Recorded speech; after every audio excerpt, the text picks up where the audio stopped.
No gym owner in their right mind wants to annoy their clients. I mean, we got into this business to help people, not to piss people off. We want to make them happy. But in practice, not all complaints mean you're doing something wrong. In this video, I'll cover 3 complaints that you actually want to hear. My name is Mark Fisher from businessforunicorns.com, and if you enjoyed this type of content, well, you'll likely enjoy our podcast, the Business for Unicorns podcast. Find out more about the show and follow so you don't miss any episodes. Go to beforyoupodcast.com or click the link in the description box below. Now again, this is a provocative topic today. We're discussing complaints that you want to hear. You might be asking yourself, Mark, have you lost your mind? Why would I want to hear clients complain? Well, because at the end of the day, when you run a business, you're not going to be able to make everyone happy. And as I unpack these 3 very specific complaints you'll hear, I think you'll see quickly that while it's inevitable that you might ruffle some feathers the wrong way, inevitable.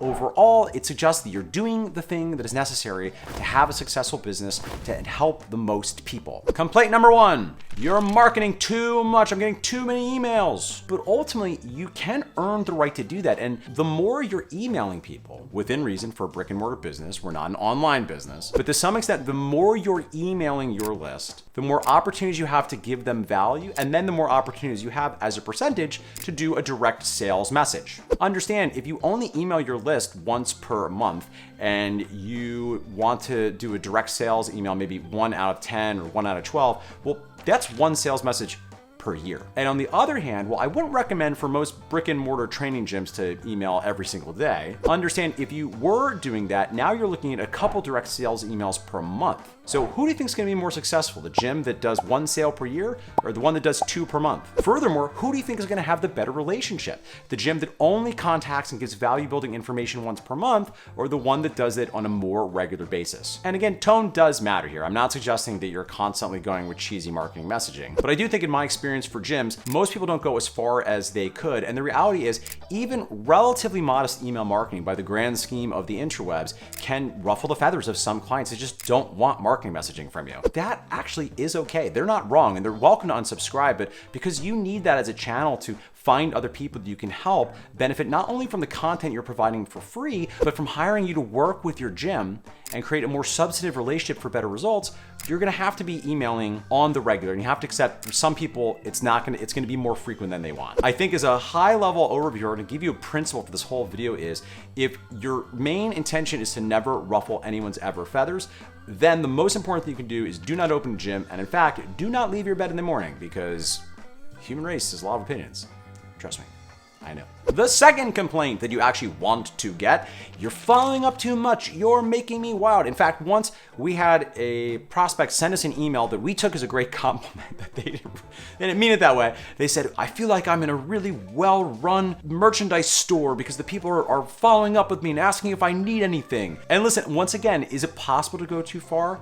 Maybe. I mean, if you're literally calling people and emailing and texting them every single day, 3 times per day for a month at a time, I do think overkill actually is a thing. I can only say that in my experience, I just haven't seen a lot of gym owners actually go that far. But understand, if you're doing sales follow-up, my assumption is what has triggered this is a meaningful indicator of interest. They are either opted in through a digital ad, or they've gone to your website and opted in for some kind of low barrier offer. And at this point, they've raised their hand and say, hey, I'm interested, or hey, I need help. I think you should follow up with them. And by the way, if they say stop it, you'll stop. You're a good person. If you're getting the word out there what you do, you're going to be facing criticism. That just is par for the course. So while I think you can overkill on practice, you probably do want to hear once in a while that people are annoyed with how hard you're following up, or it suggests you're probably not following up as much as you could be, and you're not helping nearly the number of people that would benefit who do want to work with you, but just got distracted because work is busy and their kid got sick or any number of reasons that they didn't follow through after they first reached out with interest.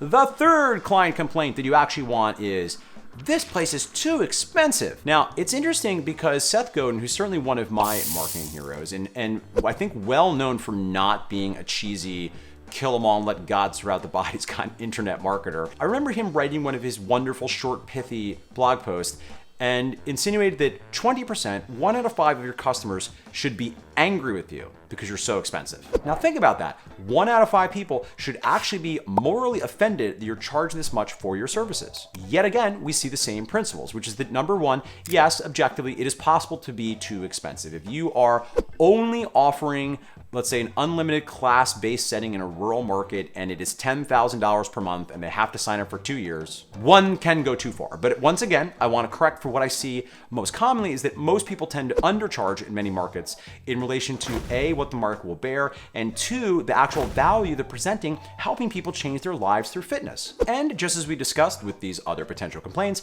if you truly want to set it up so that no one will ever complain, you're going to have to charge, I don't know, like $1 a month, because invariably, particularly as a training gym, you're going to be more expensive than an open access gym. And you will invariably have someone say, gosh, I love this place. I think you're all amazing. And it breaks my heart.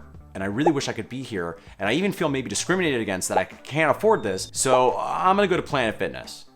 Okay, well, listen, that's not ideal. We'd prefer the person come to us, but I might even offer, if they're comparing you to Planet Fitness, you haven't controlled the messaging very well, because certainly Planet Fitness is one more thing that they can do and they can sign up for to have a place to go and work out. But I hope it's clear and obvious from both your experience and your messaging that that is a very different kind of non-coach-centric solution. All right, friends, I'm gonna pull up here. Like I said, I know this video is perhaps a little bit provocative and a little counterintuitive, but at the highest level, the principle here is you're not gonna please everyone all the time. And while I can't say I particularly enjoy or seek or want to hear complaints, in practice, I've been doing this long enough that I can tell you it's going to happen no matter what you do. So all you can do is do your very best with all the information you have to make the best decisions around the frequency and intensity of your marketing, around what sort of frequency and intensity of follow-up you do, and what prices make most sense both in your market in exchange for the value you give, and then importantly, allow you to run a sustainable gym that will work for you and allow you to sufficiently pay your team, to pay your bills, and be properly compensated for what I know that you're doing, which is making the lives of your clients better. If you enjoyed this video and you want to check out another one on customer service, click the link in the description box below. And if we've just covered 3 complaints you want to hear, I'll tell you about 3 things not to say to your clients. These are things that are forbidden at MFF. Go there and click right now to check it out. But of course, hit subscribe first. I beg of you. Just kidding, it's up to you. All right, pals, thank you so much. I will see you soon for another video where I will share more actionable tips, psychological frameworks, and oh yes, philosophy.